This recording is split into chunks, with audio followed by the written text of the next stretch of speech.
As US President Donald Trump pushes for a quick end to the war in Ukraine, investors are speculating whether Western brands could or would want to return to Russia, once considered a high-growth market. More than 1,000 brands have left Russia in the last 3 years, some by selling or abandoning assets. Others had their assets seized by the Russian state and a sale forced through. Western companies have acknowledged losses totaling $107 billion in write-downs and lost revenue, according to a Reuters analysis a year ago. Renault sold its assets for just 1 cent in 2022 to Russia's top carmaker AvtoVAZ and would have to pay at least $1.3 billion if it wants to buy back its majority stake, AvtoVAZ has said.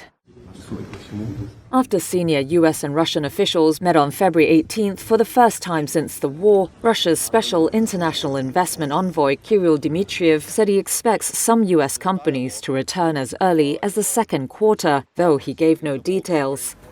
The most likely to return are those who fall outside sanctions, such as retailers and food producers, while Dmitriev said he believed US oil majors that had been successful in Russia would return, quote, at some point.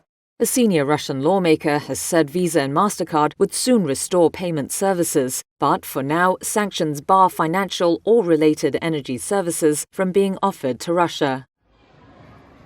Some of the world's most popular brands have been replaced by Russian imitations.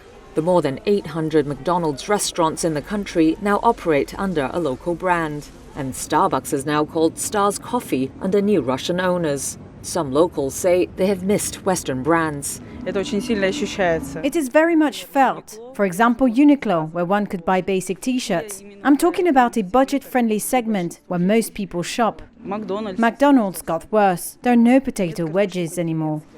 But others say it's been great for homegrown products. Our local brands produce things that are absolutely no worse than Western ones.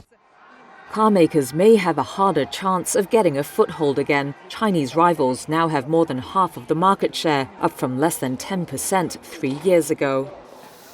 Russia controls a handful of Western companies under the guise of temporary management.